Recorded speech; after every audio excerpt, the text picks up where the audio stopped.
Welcome back, everybody, to Coriander Society Adventures, tormented by gnomes. Your game master here, joined tonight by Beatdown Boulevard and Pods of War. When we last left our heroes, Gastone had just used a very clever application of a mad science freeze ray to freeze a void ooze on the ceiling of a cave complex and run past it to get deeper into the shadow pits. Meanwhile, Asena had successfully scaled the walls of the Exarch launch facility and was waiting for her compatriots Hara and Lynn to catch up by running across the desert. That gives her a couple of minutes to just investigate her surroundings. Lynn has a grappling hook, so they're not going to have any trouble getting up top. Is there anything that you'd want to do in the ensuing minutes that tick down while you're waiting for the rest of your party? Well, I definitely want to get back on this ledge. Because I was hanging off it. Yes, go ahead and hop back up.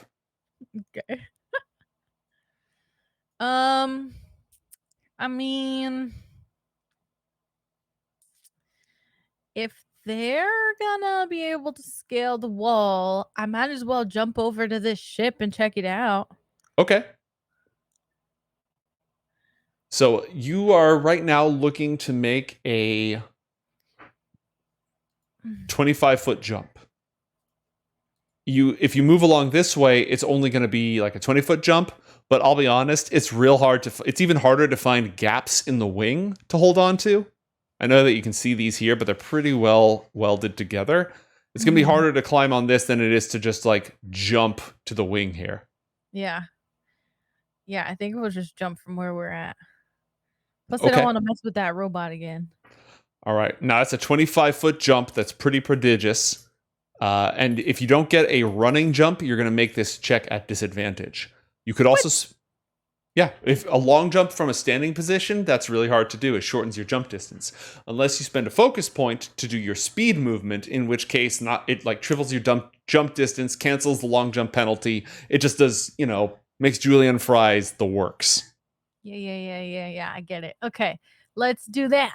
Okay, so Asena focuses her energy. You can feel it passing through your entire body. It does not get rid of your concentration. It does not break the invisibility. And you can leap through the air with superhuman strength. Roll an athletics check. 14. So the main problem with this is that you can't see your hands or your feet. It's like when you're trying to do platforming in a first-person shooter. Yeah. So you find yourself jumping puzzles, exactly. So you find yourself flying through the air, and it looks like you're going to be just short of the wing. What would you do to not just hit the ground below? Can I like reach for anything?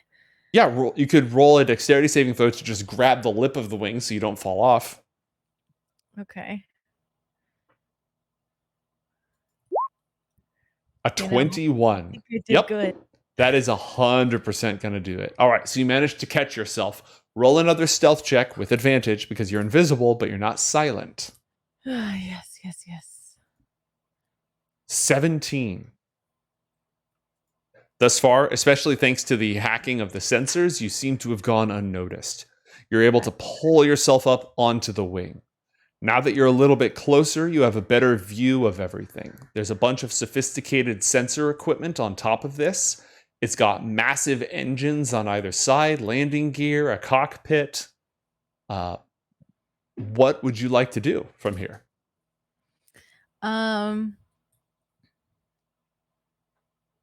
Asena's going to walk around, just kind of taking her time, taking advantage of this fact that she's invisible. Okay.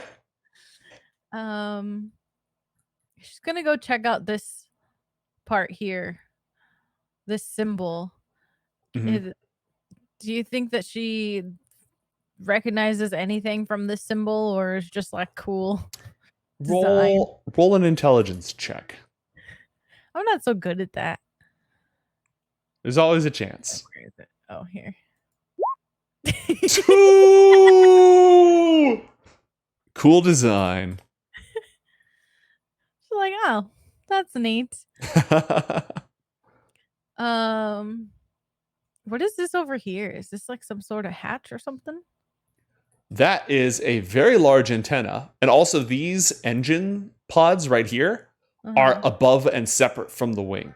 So you'd have to sort of climb up on them or go around them or squeeze under, but they're attached right here. So you could like squeeze under and then make your way up to this part. Okay. I'm going to say she squeezed under. Okay. You shuffle your way under. Let me take a look at my notes real quick. There's all sorts of like coolant and radiators and technical stuff. Hi. Hello. Why did that look like you picked it up? Even though, like, that was so strange. It looked like he yeeted himself. He did yeet himself. It was a self-yeet. Oh, there's another one now. For our audio listeners, I'm being harassed by cats. I too hated Cats the musical. That's so funny. All right, so there's recon and surveillance gear, which doesn't seem to be a direct way to get inside. Oh my god, now they're fighting. That being said, you can slightly see some very small windows. If you look closely right along here, they're very small windows. And if you peer inside, they lead into an open room with a big piece of equipment in it. It looks like some sort of a capsule. It's a loading bay. This whole area, this back area is one contiguous room. It's a loading bay. There's some sort of a piece of it. Like I said, it's a capsule. It's sort of propped up. And the back door, there's a hatch on the back that opens. That's 15 feet wide. So this whole back here, it opens up. There's some boxes stored around. There's another door here that leads into the rest of the ship. Okay. So that's how I would get in, is through that back door. That's one way to get in. The other way that you can get in, you can see from up here, is that there's a door on this side. Ooh. And that one's actually at ground level. So it looks like this door back here can be used to move large pieces of equipment. This thing is large enough that if this big old scary spider attack robot back here wanted to move in, it could. It could fit inside of this ship. Okay. And but yeah, the main access points appear to be on either side, right near the neck, closer to this part. Okay. And how about if I go over here and I peer in through this? Is this a window? Yeah, that's a window. It's extremely shiny. It's got a lot of like reflective material on it. Roll a perception check. Okay. Perception. 19. Okay. Your eyes adjust fairly quickly, and you're able to see right through it. Whoa. This is fancy. This is a fancy ship with insides. Mm-hmm. Yeah, there's a cockpit there. It's got, looks like 2 different seats for people to sit. It's incredibly sophisticated and complex equipment in there. Wait, no, I'm wrong. There's only one place to sit. There are a couple of other places that you could operate equipment. Like, it'd be difficult for one person to operate this whole thing, but they could do it. So there's a chair there, all sorts of different screens. Well, now I want to go in it. Oh man, this is so cool. Okay. You are still invisible, but the doors are on either side, and you have maybe you get a whispered note on your comm link in your ear. About 30 seconds out. I'm gonna get on the comms and say, I found a ship. Hara comes in. She doesn't sound winded at all. Tell me about it quietly. It's got wings and engines and a fancy drawing on the side. I don't think there's anyone in it. Could be wrong. I don't know if it can go to space. Understood.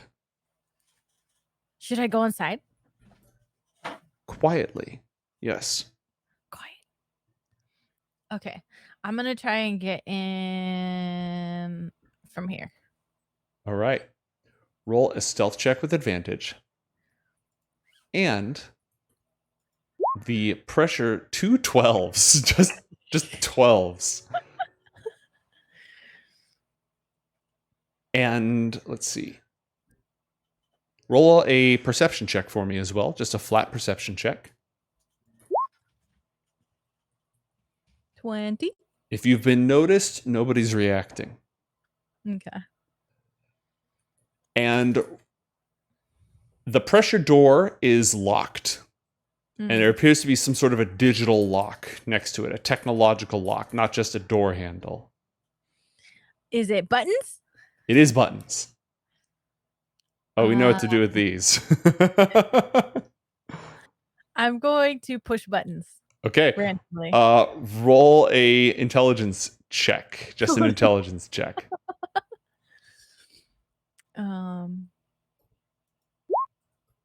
7 total. All right. You just start pressing on buttons and you see flashing lights,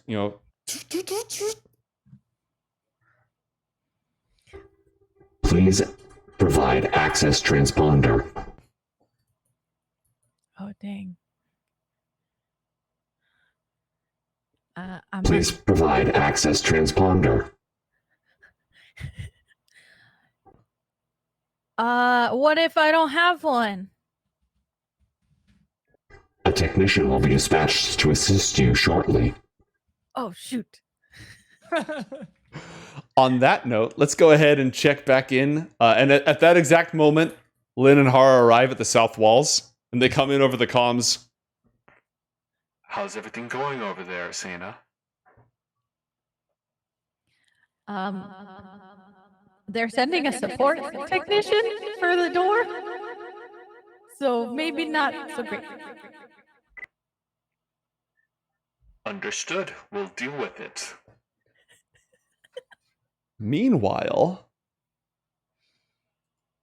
Gastone descends through a twisting passage of dark, cold caverns. The baking heat of the Lacunian desert is gone almost entirely, replaced for the first time on this world by a very clammy, damp atmosphere. The cave walls here drip with ooze. Can I just keep sprinting? Yes, you can. Let me drop you here on the map, though. All right. Here you are in an open cavern. You can see with your incredibly bright light that the passageway to the south has been sealed off by sheets of steel that have been welded and embedded into the wall. Sheets of steel? Mm-hmm. There's a passage yonder that leads down deeper into the cavern, and there's an unknown passage that goes off in this direction. Here's the steel passage, the deeper passage up this way. What makes the third one unknown? Oh, you haven't looked around the corner. That's all. Oh, okay. I'm gonna then I'm gonna move right around here.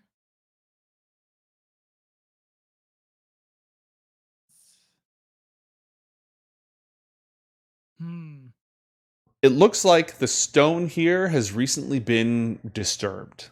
There's bits and pieces falling from this, not actively falling at this time, but bits and pieces have fallen from the ceiling. Okay. Again, this entire pathway has been blocked off. Is it fair to say I brought Chester with me this whole time? Yep. Okay, great. Let me grab him for you.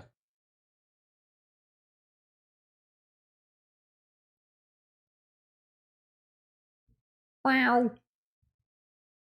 So I'm gonna crouch up in front of Chester and be like, "Listen, buddy, what are the chances that you can find our boy John?"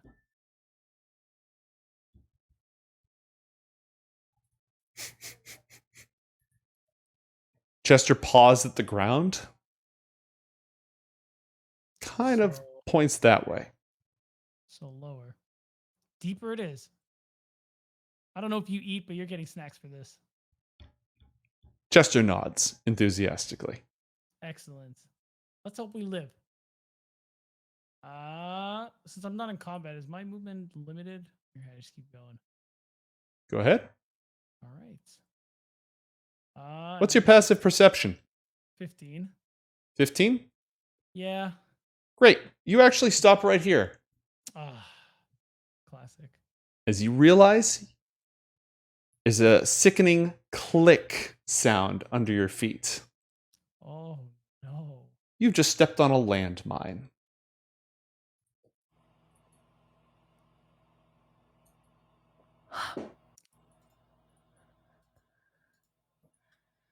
Any last words?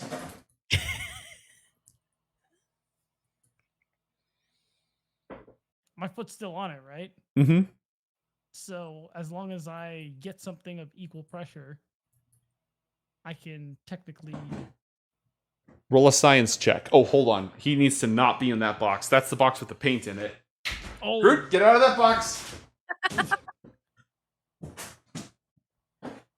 I'm starting to think chasing after John was a mistake. A very terrible mistake.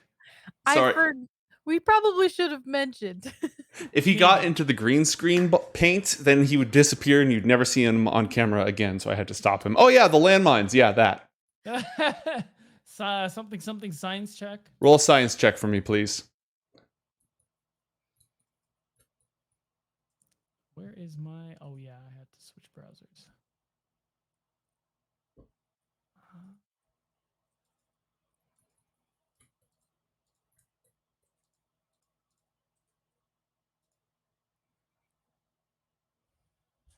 Oh, God. 18. This is a highly sophisticated landmine. Now that it's been activated, this isn't like an old World War II or a Northport era bomb. This bomb is going off. Its trigger mechanism has been activated. This is all happening within this like super slow motion Sherlock vision. You're putting the pieces together. Synapses are firing. The detonator is like descending into the main chamber. Oh. Yeah. You've just stepped on it. The first thing that you think is you look down and you're like, okay, can I swap this out? No, you cannot swap it out. That will not work. Again, in a slow-mo scene of quickly figuring things out, is there anything else that Gastone can do?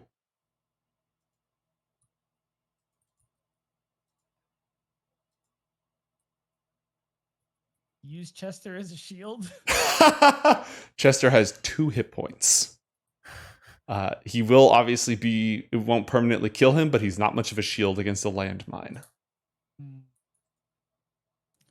Just quickly view my character sheet in slow-mo.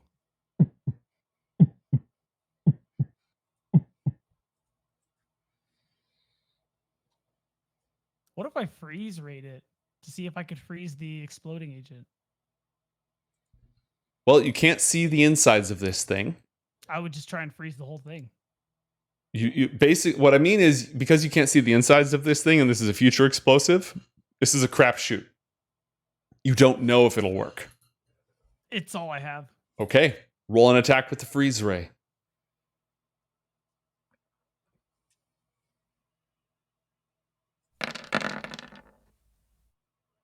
All right.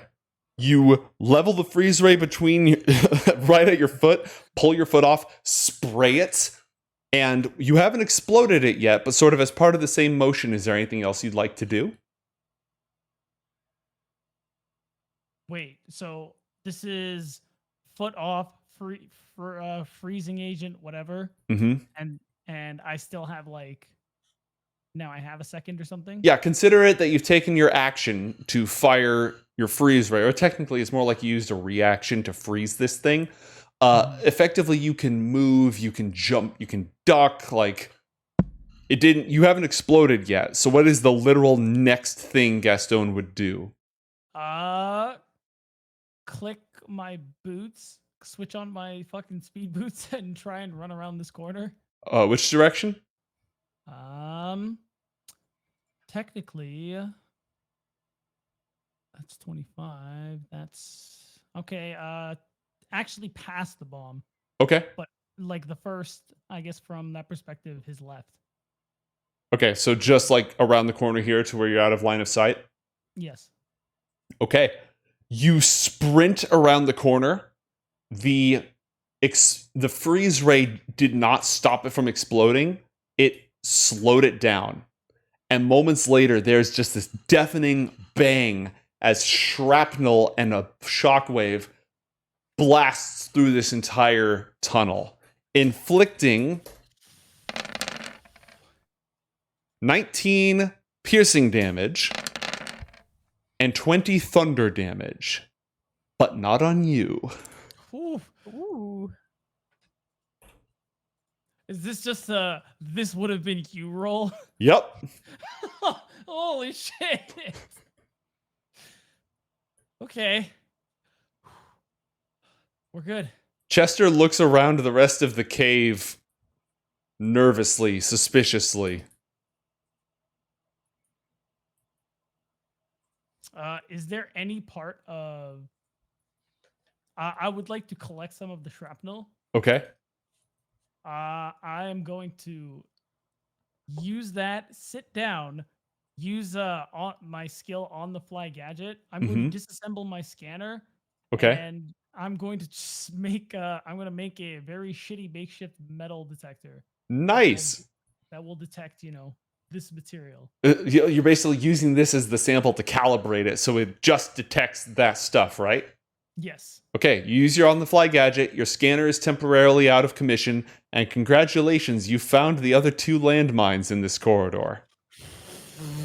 One of them is really close. Oh my god. Well, while we give Gastone a moment to contemplate his life choices,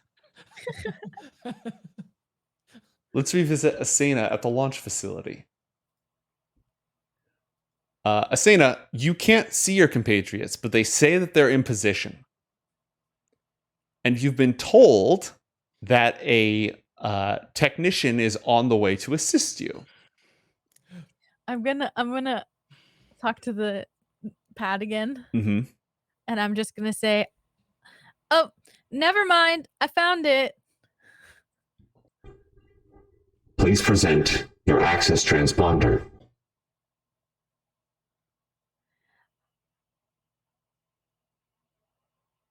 You know what? I am gonna come back later. Bye. All right. I'm sure that worked out perfectly. I'm sure they don't suspect a thing. Exactly. You're probably fine. After you're on the ground and after saying that, is there anything else that you're going to do? No. You're just going to stay there? Oh, I'm gonna get back on the top. Okay, so you scramble back on top. Yeah. And I'm also gonna wave at my friends and then realize they can't see me and I also can't see them. So Yep. All right, good talk.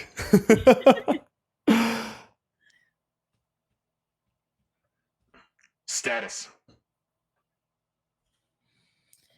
I'm on top of the big bird.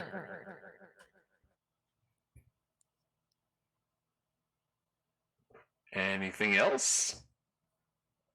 I told the support people I didn't need them anymore.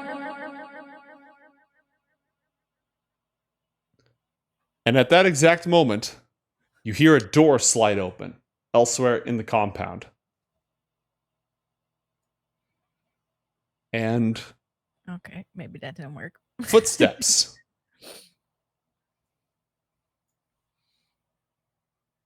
As somebody is approaching.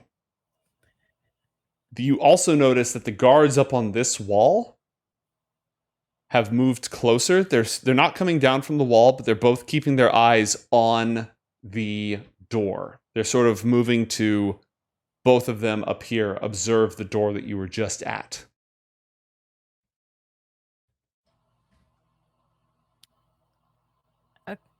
I'm gonna get back on the radio and just be like, "Hey, guys, I think I've got found out."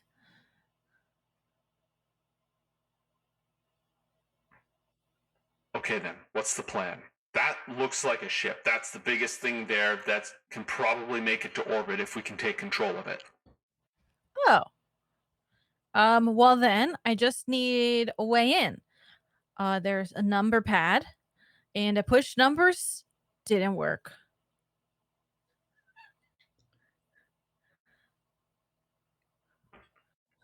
I can get access, but it's going to break this invisibility. That's Lynn talking. Okay. Well, maybe you should jump on over here. I mean, I made the jump, so you guys should probably make it. It's pretty easy. And then we can go in and take off. If you know how to fly it. Not exactly. I might be able to make it listen to me for a little while if I can take control of the onboard computer. I don't know how much time we have left, though. It probably has a manual. Somebody is still approaching. They're walking out from this building. They're making their way over closer and closer bit by bit. The gigantic, scary spider robot turns around. Oh, God. Does it have any special? Let me just take a look. It's massive cannon. It's got a turret up top. And then it turns back, monitoring the front. Maybe we could make a diversion. What do you have in mind? You could blow up one of those oil things.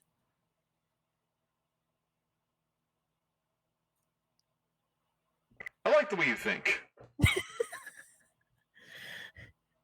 And then they'll probably not worry about the ship for a little while for us to get enough time to get in it. These are all controlled by a central AI. The distraction could work, but it's capable of thinking about more than one thing at a time. It might be able to cover both angles. We could get some of them pulled off by the explosion, or possibly even destroyed, but again, it's going to be able to react in faster than real time. Gotcha. Are you saying that we should explode two things? I really like the way that she thinks. Where did you find her?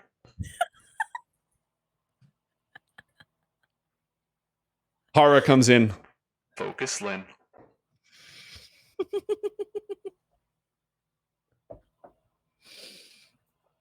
All right, I can set charges at both of these positions. I might have something else up my plate, but we're going to have a lot of problems very quickly as soon as that goes off. I'll be in position for both of those, and then I'll get myself in a spot where I can be ready to move up and take control of the panel. Where will you be? Well, I can sit on this ship. Unless you want me in the rear entrance, then I can go check what that situation might look like. Not a bad idea. Do you think that's the best play? I don't know. It might have another number pad. Honestly, it probably does. Let's get these charges set. That opens up some options. Okay. I'll just sit here. All right. A minute is going to tick by as no. Lynn does her work. I'm scared of every minute. Hara is going to say, If you tell me exactly where you are, if everything goes wrong, I can reach you quickly.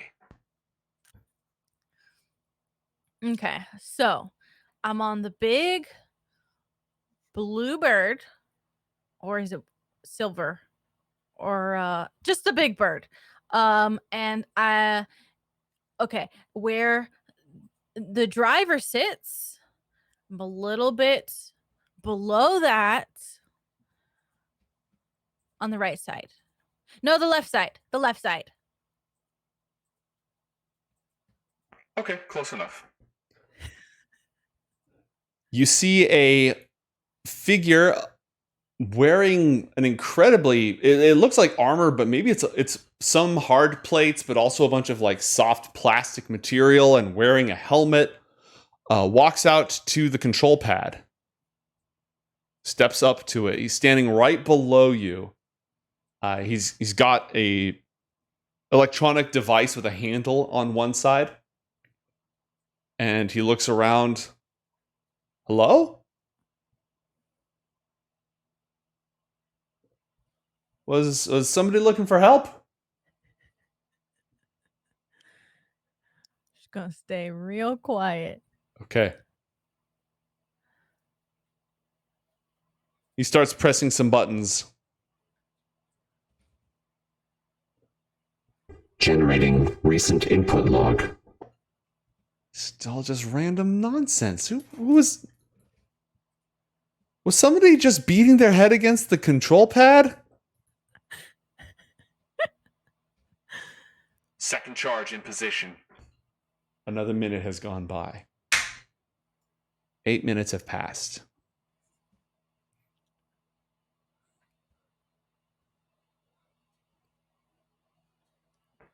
Your call, Asena. What do you think?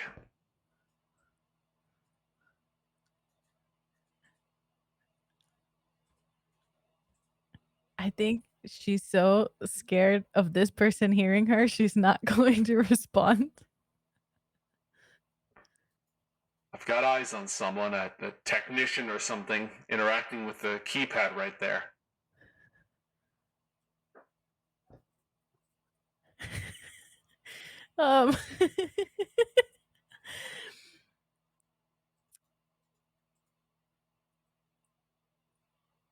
Asena will just be like, mm-hmm.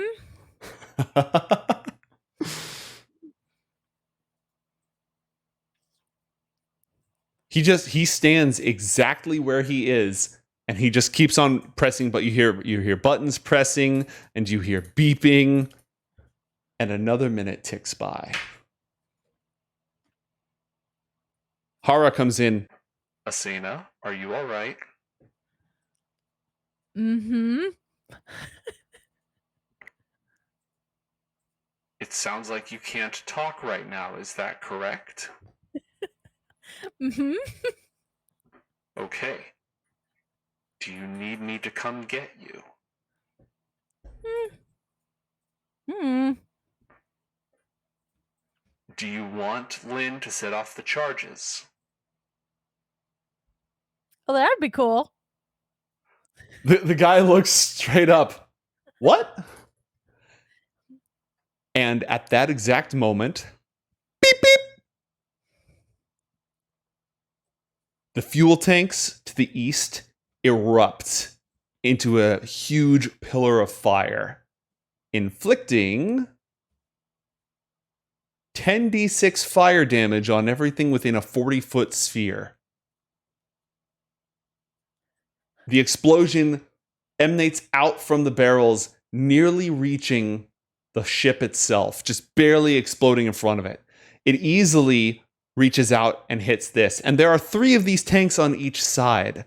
So everything in the area takes 30d6 damage. Oh, gosh.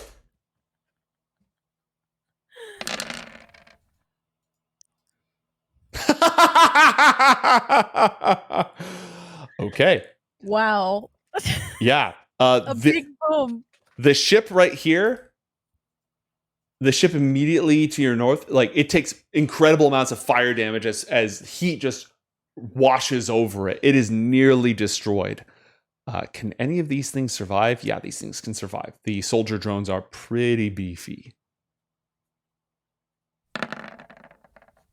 A natural 20. Success on the save. That's going to be 100 and... No, it's going to be 66 points of damage. That's still enough to completely destroy the sentry turret. This turret is wiped out. And, let's roll for the warbot. That thing's tough. It gets a dexterity saving throw. It does not have immunity to fire. It rolls a natural 20. Why is this happening right now? Okay, so it only takes 66 damage from the first explosion. And this guy up here, this guy over here, he's done because he's in range of both of these. He's screwed. Yeah, he's gonna save from the first one, but I doubt he's gonna survive the second one. It's just two mushroom clouds just go off as fuel blasts everywhere. The steel panels on the outside of this fortress glow with heat, and they bulge outwards, deformed by the blast. The one down below, that's right, 30d6.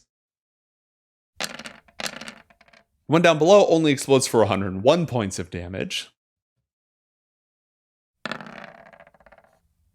This warbot takes the entire damage from it and still survives.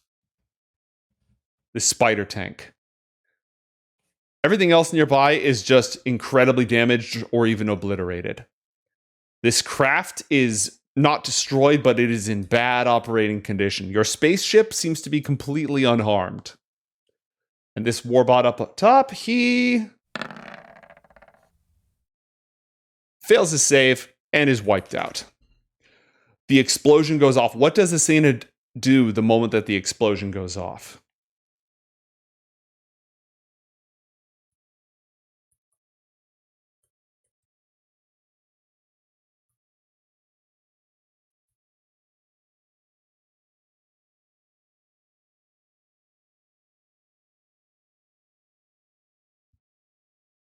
Also, Lynn pops out of invisibility because she just activated that ability and blew a bunch of stuff up. What will Asena do? You got XP because... How long was I? Oh, okay. All right. +1 XP for me. I thought you were just that, perplexed on what your next choice was going to be. So, Lynn just appeared up here.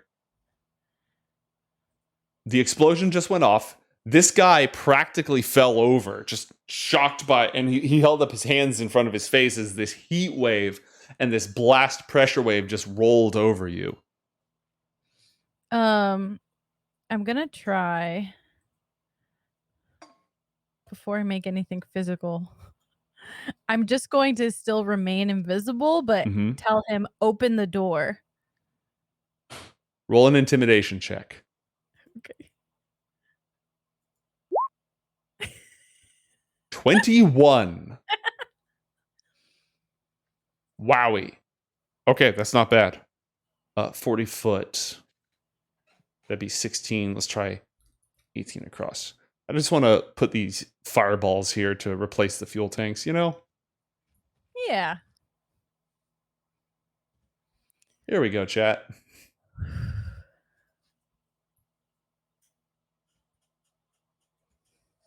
Cool. All right. So that's the blast radius that just blew everything up in the area. And you say, open the door. He beep, beep, beep, beep, beep, and the door opens. Nice. Oh man. Anything else? Well, I was just gonna kick him off, but I wonder if I should take him with us. Up to you. Oh, that's so scary. I don't know how she feels about taking a hostage. This would be very scary. She's going to jump down right in front of him, push him down, and step inside the ship. Okay. So you jump down. As soon as you push him over, you become visible again. Yeah. And you step inside the ship. Okay. We're in. Excellent. All right, so we're going to send this to the back. We're going to send this to the back. So now we have the ship diagram. Lynn is already running. Is there anything Lynn can do to like run faster? Nope, she used her action and she's cheesing it. Actually, she's going to use her bonus action to do she has some different cybernetics that she can use. She's going to target this. Oh no, she's just out of range. Nope, she's just going to haul ass. That works. Hara is going to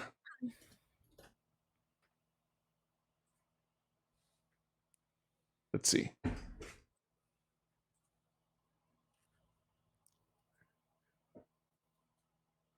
Hara suddenly just appears. No, you know what? She's just going to run. She's still she's keeping her invisibility up and she's going to run. She's not going to break that just yet. So you don't know where she is. As you knock him over and you jump inside the craft, you are now inside. The other doors are still closed and locked digitally. The whole ship hasn't been unlocked, just that one door. Oh, dang it. And as we leave you there, we're going to hop back over to Gastone in the shadow pits. There's mines on both sides. What do you do? Well, now that I know they're there, I can just kind of like step over them, right? Yeah, you can just, not. That's an option. Excellent. Big fan of that. So I'm going to what's the word? Oh my god. I'm just Chester gonna is ask no longer Chester. certain of where John is. Oh, interesting. Actually, it's not interesting. That's terrible. But okay. He, based on what he said earlier, you know what? I'm just gonna full send. I'm gonna go this way and then which way if I'm standing? Actually, let me just stand here. Which way looks like I'm descending? There's an awful lot of text here that's supposed to be on the GM layer. Whoopsie. Don't worry about it. All right, so from where you are right now, if you go either direction, you will be descending. But you can see a statue in the south and sparkling, shiny things to the north. See, I'm gonna go with statue. Treasure in this place doesn't. Nope, I don't buy it. So I can walk this way and just to be clear, I will be able to see if there are more mines, right? You have your sensor; it'll automatically detect mines as long as the only other traps down here are, in fact, mines. Yeah. Okay, because I've seen it Indiana Jones, I'm going to kind of like inspect this room and this statue. Is there like an invisible wire that will lop off my head? The investigation skill will allow you to like probe everything. The perception skill will let you do a quick parameter scan. So why don't you do perception followed by investigation? And as, again, an investigator, you're going to be really good at that second one. But perception is just real quick seeing if you have to be the penitent man, any of that stuff. A natural 1 on perception. Oh, God. And a 24 on the investigation. So what goes wrong with the natural 1 on perception? Are you asking me? I'm asking you. I'm giving you the opportunity to narrate your failure before I come up with something even more horrible. If you if you do something sufficiently clever and playing according to type, then the pain may end there. While looking around the room, Gastone turns and swings his head into a wall, takes 4 points of damage. I accept your blunt head trauma and spare you from worse fates for the time being. Thank God. All right. With your 24, it looks like this area has been swept, literally swept, and cleared. I will take that, and then I will just continue. All right. You briefly notice that the statue appears to be a wretched, creeping dragon with silver-edged scales of midnight blue and barely vestigial skeletonized wings.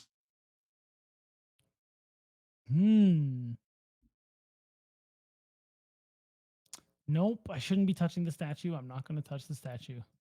If you've taken your step down here, you are confronted by an awful smell.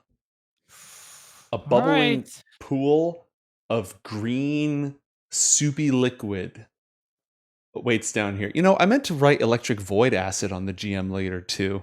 So ignore the label that says electric void acid, all right?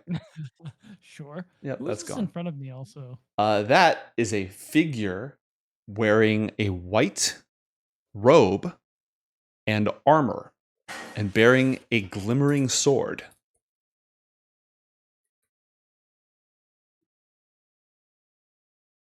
Any chance I could get a grasp on who this person might be before I decide to like drop kick them into the electric void acid? You have no context for who this person might be at this moment. This seems like a dead end. Okay.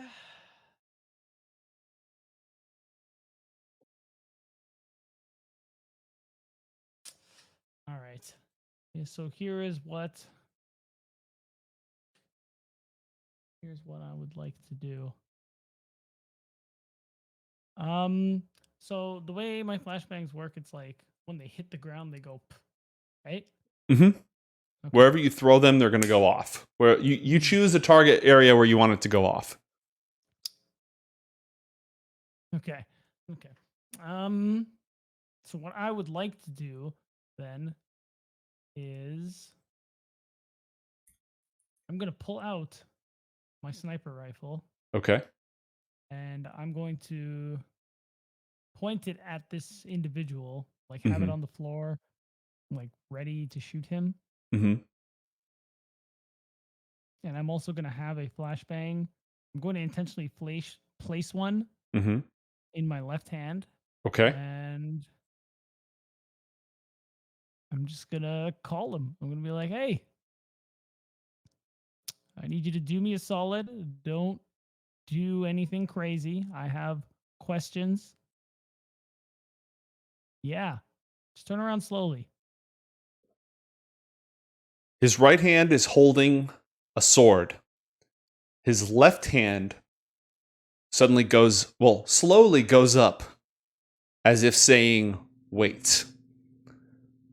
And as he does so, you can see he's wearing some kind of power armor.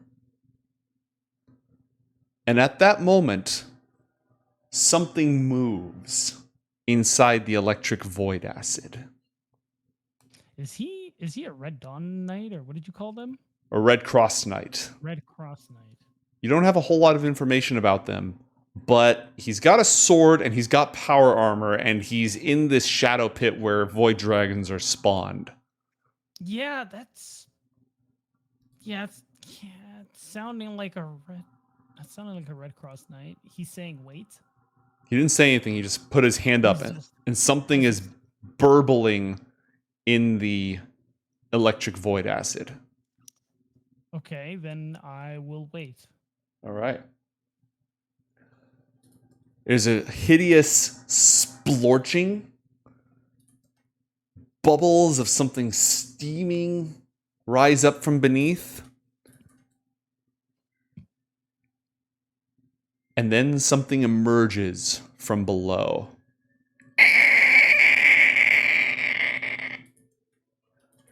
A dragon, small, relatively small, still like 6 feet long, covered in slime. Its eyes are pits, empty sockets filled with this gleaming, sickly green radiance as it claws its way out of the spawning pits. And at that exact moment, we're going to go ahead and check back in with Asena over on the other side. That sounds gross over there. Yeah. Asena, roll for initiative. Oh no! Oh, I'm not saying this is a combat situation. I am saying this is an action scene, and the order of operations is becoming increasingly important. Alrighty. All right, you got a 7.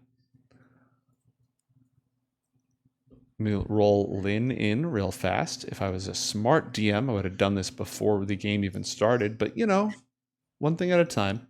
You didn't even know Lynn was going to be in this scene. It's fair. I did not know Lynn was going to be in this scene. That is true. You're doing fine. Hara's invisible, so I am going to roll for her, but I don't think you're going to actually see her. Okay. That's fun. Hara got a 9. And let's see, I can definitely roll this warbot in. Ooh, an 18. Fun. And I can roll in the soldier drones, too. Yeah, let's get them in here. The turret guns can't shoot yet. Okay. The Exarch warbot that has just been absolutely smashed by fiery explosions. It's under here somewhere. I'm literally having to peel back all these explosions to get to it. Where are you, buddy? What's that? Timmy fell in the well?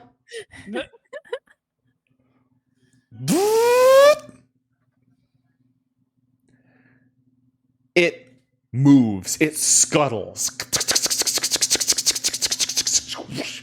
All the way up to Lynn, who is currently running across the terrain.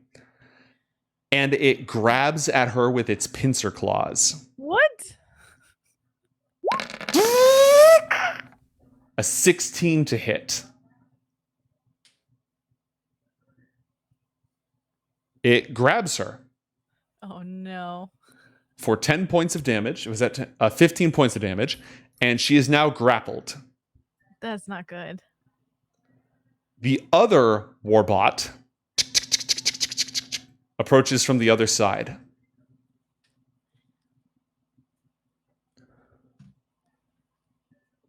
Lay down your weapons. Lay down your weapons.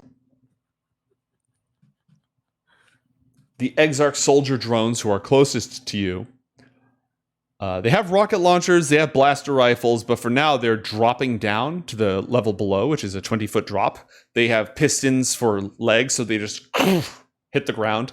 That's 20 feet of movement. And then they just use the rest of their movement to close in on where Lynn is. The others seem to be holding positions. It is Lynn's turn.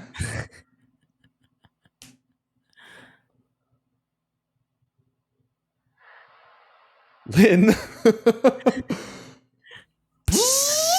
activates her internal EMP. Oh my gosh.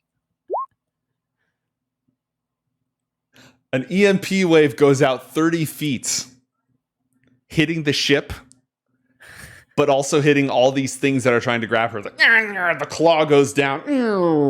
This also jams all communications within 100 feet. So Radios. your radios are now down. Yep. But she breaks free. That was her action. She breaks free. She runs forward, jumps into the ship, and rounds the corner. Oh my gosh. We have to go! We gotta go right now! Yeah.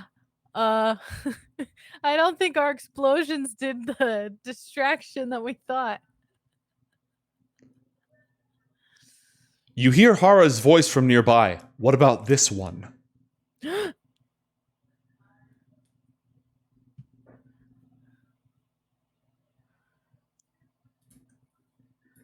Tick-tock, what do we do with him? What? What is she talking about? She's coming from right next to the guy who you just pushed over. Her voice is emanating from right here. Oh, okay. So we're taking him hostage because, I thought about taking him hostage, but I didn't know if that was a little bit too much. But if that's what you want to do, I think we should do it.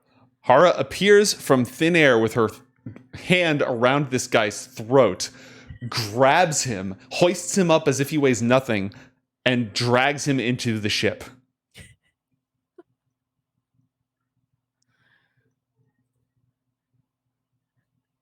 You can tell Asena's nervous because she's like talking a lot. Asena, it is your turn. All the other doors are closed. Okay. But the EMP just went off, which means that anything within 30 feet of here, you can probably pry open with your bare hands. Okay. Oh, because there's a door to the cockpit. Mm-hmm. Yeah, let's try to open that door. All right, roll an athletics check. Lynn is going to swap places with you. 16. You manage to force the door open, granting you access to the cockpit. Okay. Alrighty. So we're in. Anyone know how to fly this? The guy who Hara is like just dragging around like a rag doll puts his hand up. Oh, you know what? I knew it was a good idea to bring you. What's your name? He seems really distracted right now. Like, he put his hand up, but he kind of spaces out for a moment. Barokai? Barokai. Can I call you Bear? He nods. Okay. Again, confused under his spacesuit. Hi, Bear. I'm Asena, and I want to know, do you want to go to space? Why? Well, I just thought it would be fun. I've always wanted to go to space. He looks around at the other two. Lynn just sort of looks at him with pity and contempt. Hara is giving him the full headmistress glare. He just kind of nods. Yeah, you mean you probably, I don't know what you do. I'm making a lot of assumptions here, but I just have a feeling you'd like to go to space and probably get away from all these explosions or robots and people with big guns. He looks at the massive weapons that Lynn is carrying and nods anyways. Okay, don't mind those. They won't be used against you as long as you fly this thing. That EMP has ionized most of the systems. We'll have to divert the energy somehow. Divert energy. All right. How can I do that? Need to redirect the electrical. He starts making his way. Hara practically throws him through, walks up to the side door here, grabs it and slams it shut. Just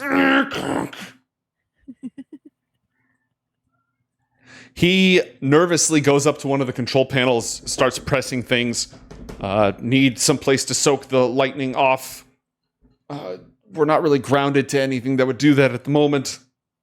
Have to get rid of all this lightning. Hara is immune to lightning. Hara walks into the cockpit. He's pointing at an electrical socket. She takes her hands, which have very long fingernails, and just shoves them into the electrical socket. And screens go. They turn on and off. They make all sorts of strange sounds. The lightning just channels into her. And then everything turns on. And Barokai starts flipping switches. He hops into the pilot's chair and he starts initiating the pre-flight checklist. Perfect. Lynn rushes into the cabin. Angry robots! Angry robots! Where? She points out the window. They've all been EMP'd, but she points off to the gun turrets that are directly ahead in either side. Yeah. Cool. Hey, Bear, are there any guns on this ship? He nods. Okay. I think I should get on the guns. Is it that way? And I'm just gonna point to the back of the ship. He shakes his way. No, he shakes his head and he points at another control console right here. Button. As you get up, normally this would all be AI controlled, but the EMP has turned everything off. Plasma cannons charging. Neat. Oh, it doesn't sound good. You have a targeting reticle, and it's starting to power up. What would you like to target? It can only shoot at things directly ahead. Okay. I choose this. Maybe not. Yeah, I choose the spooter. The spooter? Yeah. Okay. All right. The weapon system is powering up. And as it does, diddle-diddle-doo, over to our other scene.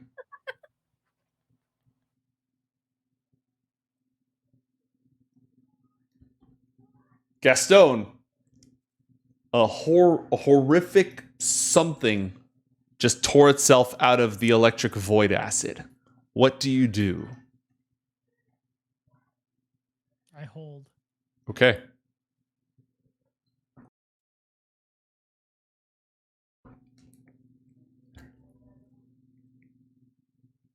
The man in armor brings the sword up so that his head touches the blade. He bows it glances against the helmet of his power armor, and it glows. A shining golden radiance that barely stands out against the light of your backpack emitter. And as it does, there's a quiet that passes through everything. Almost a sense of reverence, of sanctitude, of walking into a place, into an unfamiliar church in the middle of an unfamiliar religious ceremony when everything's very quiet and the acoustics are really good and every single thing you do makes an echo. The dragon lurches forward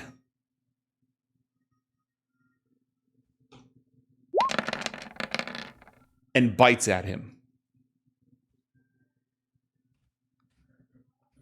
He brings his sword down directly on it.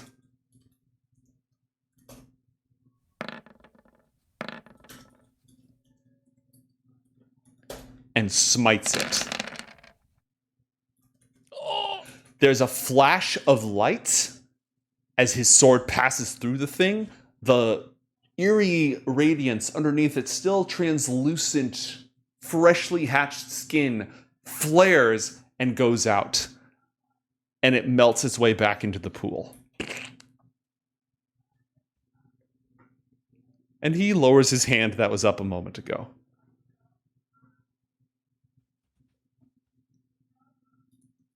So I guess this is enough for me to think he is a... You know what? I'm just going to ask him, who are you? And also nice. My name is Gilwargis. I'm this place's guardian. You have a real funny way of showing it. Is it all right if I turn around? It was one of the first things I asked you to do, so yes. All right. He turns around. He is, again, clad head to toe in power armor, and it's got a very antique look to it. A very, medieval knight style. But roll a science check for me.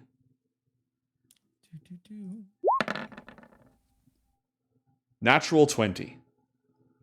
He is wearing the most sophisticated equipment that you have seen from anybody on this planet so far. This is more advanced than the stuff that the Voski and their Esper Knights wear.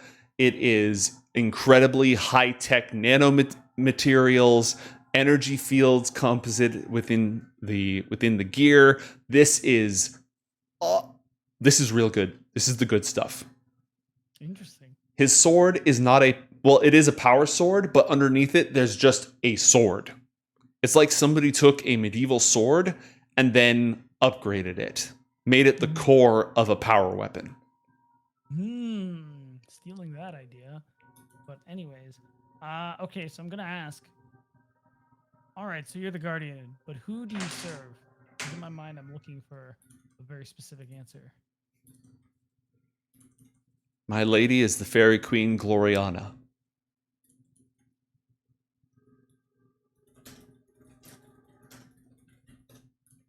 Are you the only one of your kind?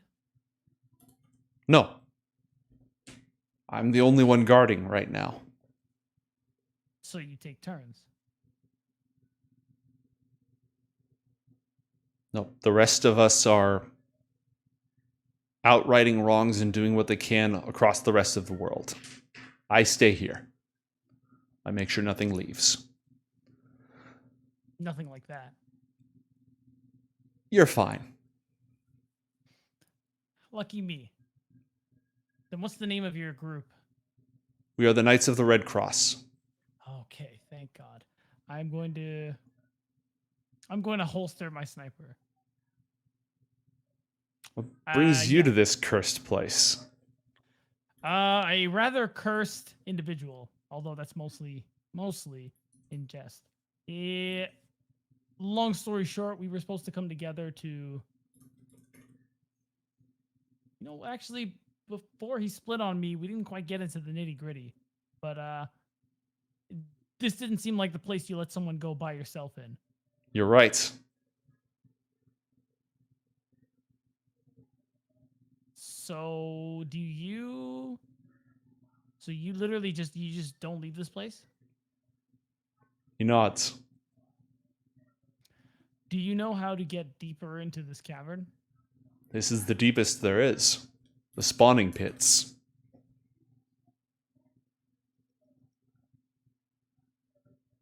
Oh. I'm just gonna look. I just want to look down at Chester Mm-hmm. and ask him anything. Well, Is this like? Is this Can you not? Do you think he's not here, or like he left, or you just can't sense him? Huh. Nodding and head shaking both. Do you think there's any chance that he would be here and you just can't sense him? Like there's an unseen depth? Chester shrugs.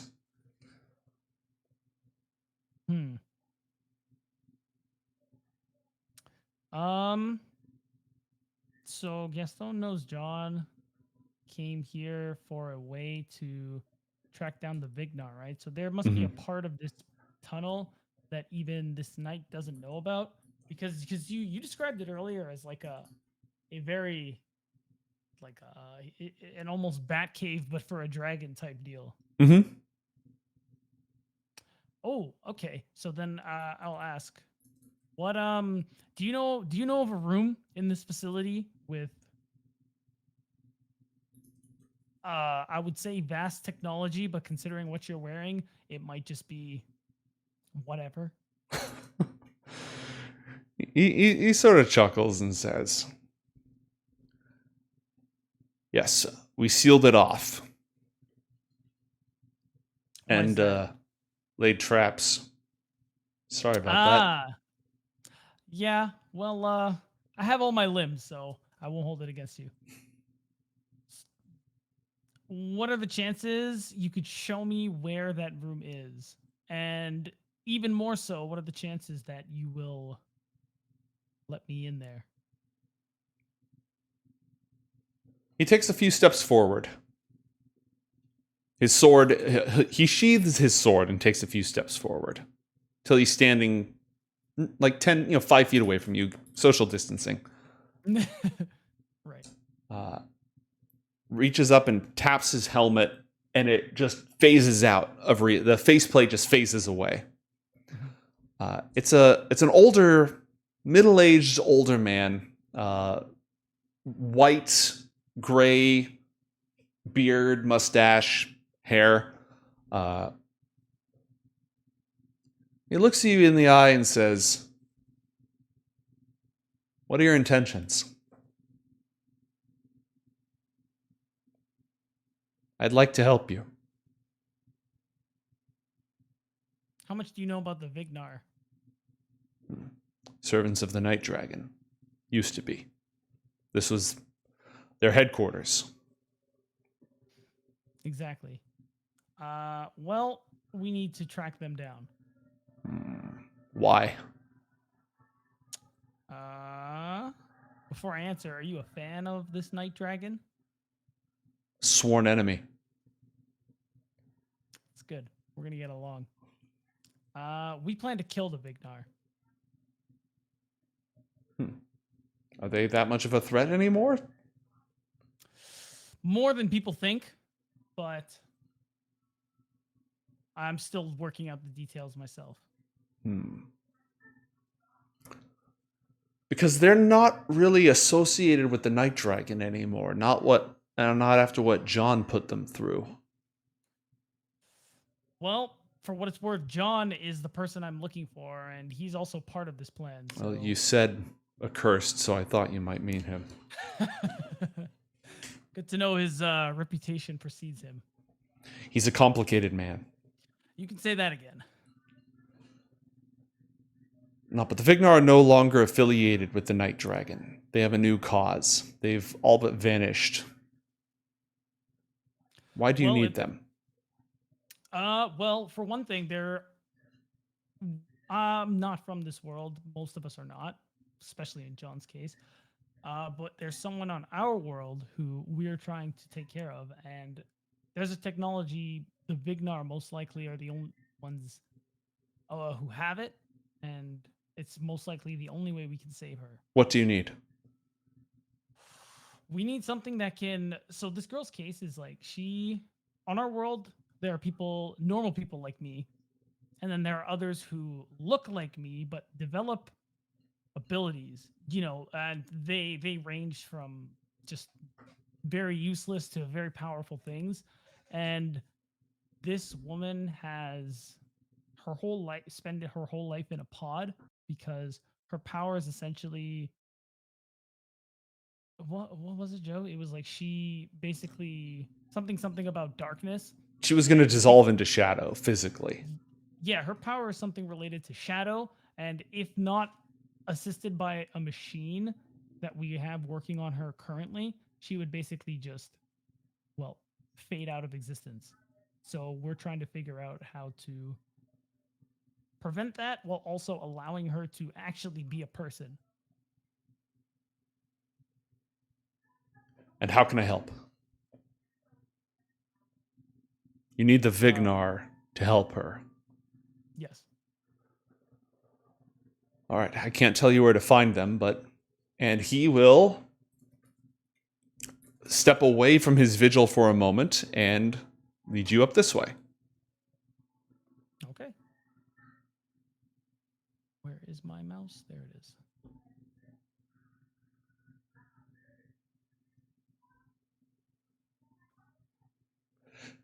As he goes, he taps his gauntlet and the mines deactivate.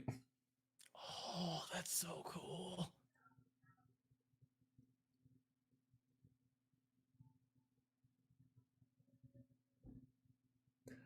This is a lot more Batcavey, this chamber. There's a series of, there's some power equipment, a series of panels, some comms, encryption gear. Again, very sci-fi, very high-tech.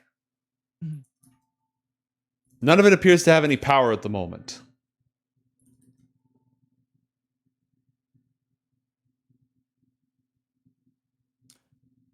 Wait, so, and you've been patrolling here all this time, right? Did you not? So, have you not run into John? He hasn't crossed my path. Though, he has been here. What makes you say that? And a darkness. He passed from this place. Oh. So this room isn't just for communications. He transported himself. I don't think we gave this room a very thorough look over, and none of this had anything to do with teleportation, transportation, planar transference, or anything of the sort. Divine power has touched this place recently. Well, John is many things, but I'm not sure I would say divine. No, I have to- no, I not have particularly to his imagine- nature. No. No, I have to imagine there was something external he called upon to take the next step, if you will. Yes. Not evil, but death. Death has been here. As in... Wait. I probably shouldn't say this, so I'm not going to. But, what about... Maybe he communicated with the Vignar from here, and they're the ones who pulled him. Because even though you say they don't worship that night dragon anymore, they have to be... Didn't a dragon become like an undead guardian type thing here? Yes. More or less. Mm-hmm. So maybe it's through that power that he managed to transport himself. Could be. Isn't that why? Isn't that dragon's power the reason dragons are being born like the one we saw in the other room? That and something worse. Something he left behind. Oh, so you do know about that. He told me everything. Oh. That's why I stay here. What breeds in these pits cannot be allowed to leave. Yeah, on that we agree. I'm going to look around. Mm-hmm. I'm going to try and see if I can... Because I remember it being mentioned that these could be used to communicate. Mm-hmm. He points you towards this console right here. All right, I will approach this console. All right. It lacks a power supply at the moment, but it shows signs of recent use. Power supply, you say? Yes. Oh, well, lucky for me, I just happen to have a power supply in my backpack. Roll Tinker's Tools check to hook her up. Okay. Intelligence. 21. All right. You fire it up, and it's kind of like turning on a PC when it only goes to post. It only loads the BIOS, and the actual operating system doesn't load. Mm-hmm. And the characters that are appearing are in an unfamiliar dialect. Roll an intelligence check.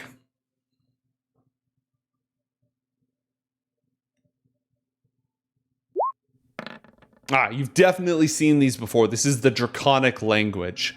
It looks like there was an entry a little bit earlier. You don't have any ability to read Draconic or any equipment that helps with that, right? No. Okay. As you're looking over all of this, it starts some more like just lines of text begin appearing. And the first line of text that appears is Gastone Tosto. Hey, that's me. Can you hear me? An entity exists in this system that consumes time. You will kill it. How? Be creative. You possess the skill set to develop a method. You will extrapolate from technology that exists before and kill the chronophage. Okay. Who are you? The Watcher has spoken. Wait, how do I find the Vignar? Irrelevant. Where is John Carmichael? Irrelevant. How much time do I have? For what? To, kill the chronophage. I assume he's not just going to chill in whatever pocket of the universe he is sitting in forever.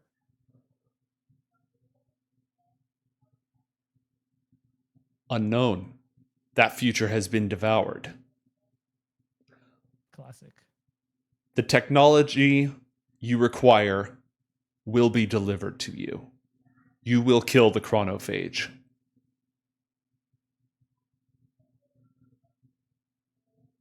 Is there a way to transport from here somewhere else?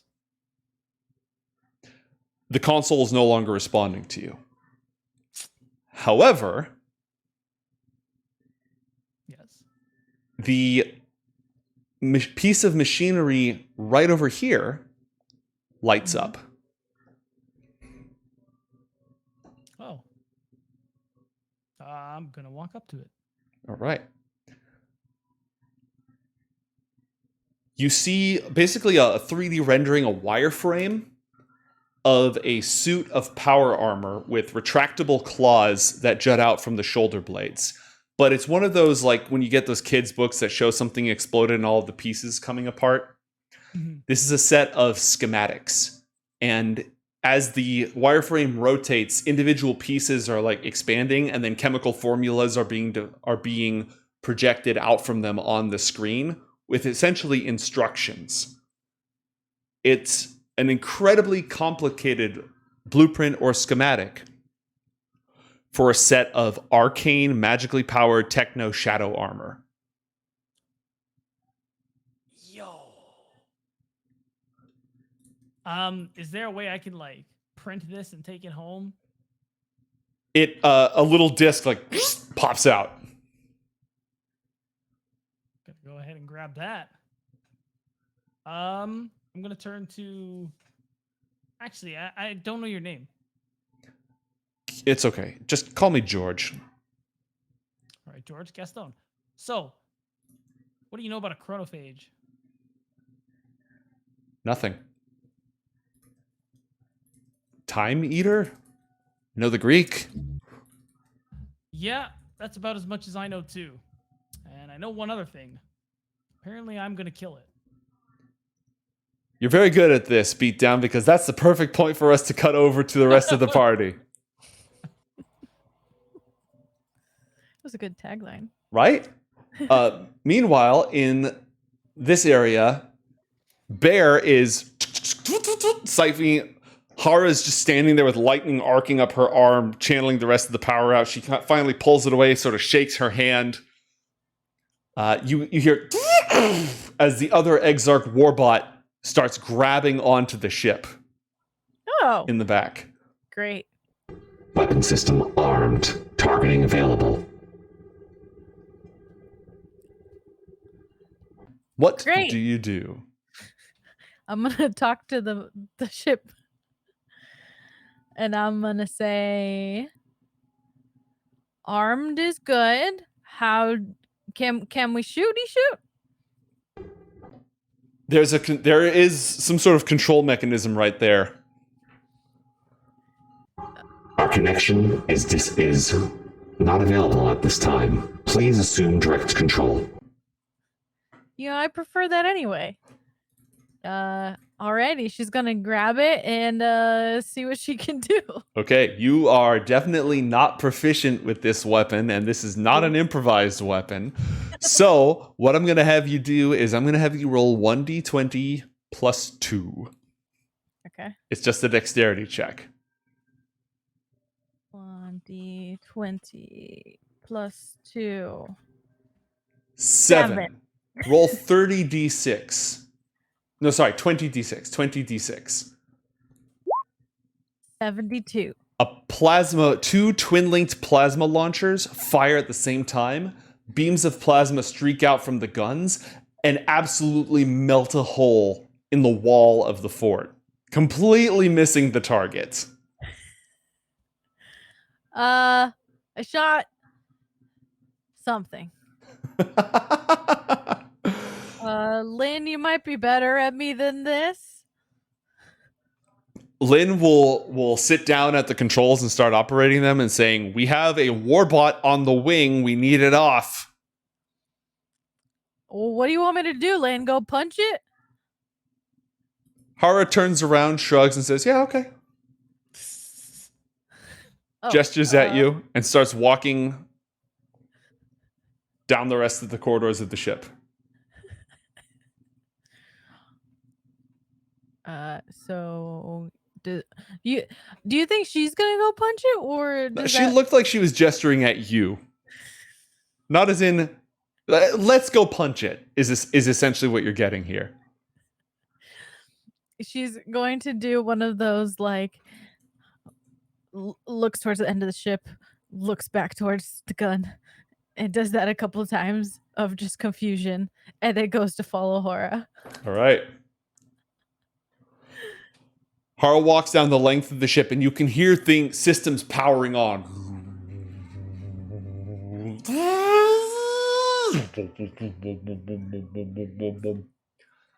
As Hara makes her way down to the control bay, and I didn't add it to the map, but there is some sort of a large capsule in this loading zone right here. I wonder if I have an image of a capsule I can throw there. You did tell me that. I did. Okay, I want to go follow her. But I want to stop right here and see what this is. Oh, what that room is? Yeah. Is this a kitchen? Yeah, it's a little mini kitchen. I think there might be a bed there. Let's see. Bed. Yep, there's a fold-out bunk, a food dispenser, a media station with, different movies that you can watch and VR experiences, sink, toilet, shower, the works. This is a living quarters. She's going to test out the squishiness of the bed. Okay. Just kind of like sit on it. It's some sort of high-tech memory foam stuff going on. Eh. The ship shakes as the warbot continues to grab onto it. Okay. We can do that later. I'll go join Hara over here. All right. Hara reaches for your hand. She holds out her hand, makes a gesture. You're looking very confused. She's going to take her hand. She shuts her eyes, holds her hand up, starts drawing a doorway in the air covered with sigils and runes. It flickers and shimmers before you as if the dimensional passage is almost open. She says, 3, 2, 1. She slashes across it. A doorway into a silvery light appears, and on the other side, you can see the warbot. And at that moment, she casts Dimension Door, and the two of you teleport directly through. That was her action, which means that it is your turn. Oh my gosh. You're face to face with a gigantic warbot. It's trying to hold on to the ship as if to literally just grab it and stop it from leaving. And it has a massive blaster cannon on a turret that's aimed right at you. What do you do? Okay. I am going to... I do not want to get shot by that warbot. Mm-hmm. So I think I'm going to try and jump on its back. All right, roll an athletics check. Okay. To get up on the Hydra's back. 21. You leap effortlessly on top of it. Go ahead and move your character. That was just your movement. What else do you want to do? I said I was gonna punch it. I think Lynn wants me to punch it. So I'm gonna punch it. All right, you're standing on top of it. You have advantage on your attack. Go ahead and roll. Nice. Okay.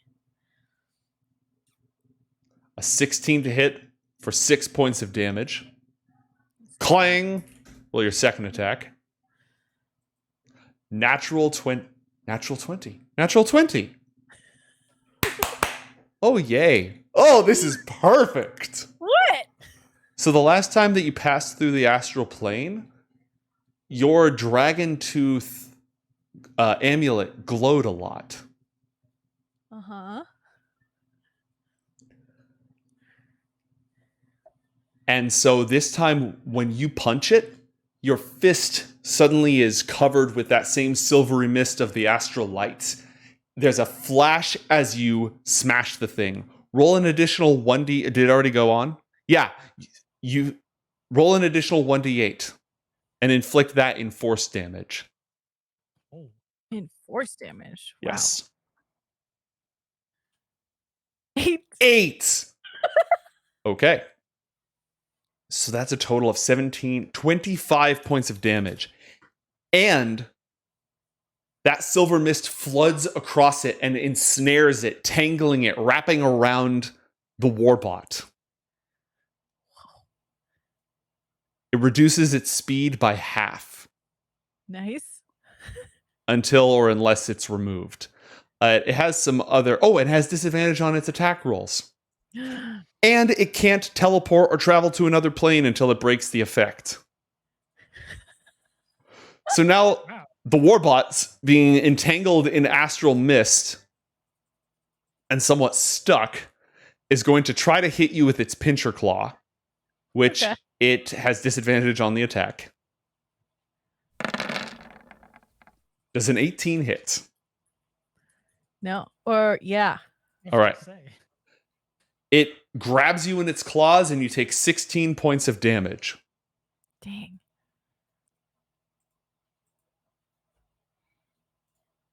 Okay.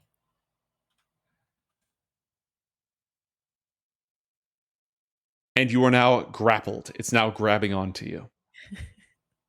And it's going to use its other arm to try to grab Hara, also with disadvantage.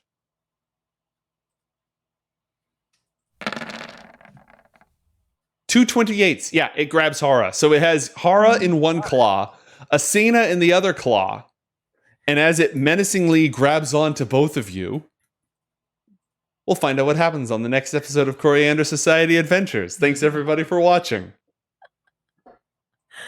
Oh my. I like this visual of like this this spider bot. Right? But also still trying to hang on to the ship.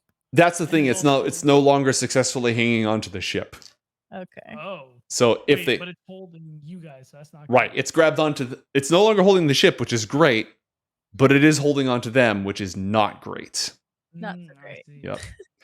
And we'll see if our heroes can finally escape into space. We'll see if Gastone is able to reunite with John. We'll see if he's dead or something else has happened to him. Next time on Coriander Society Adventures. Thank you everyone for watching, and take care. Bye.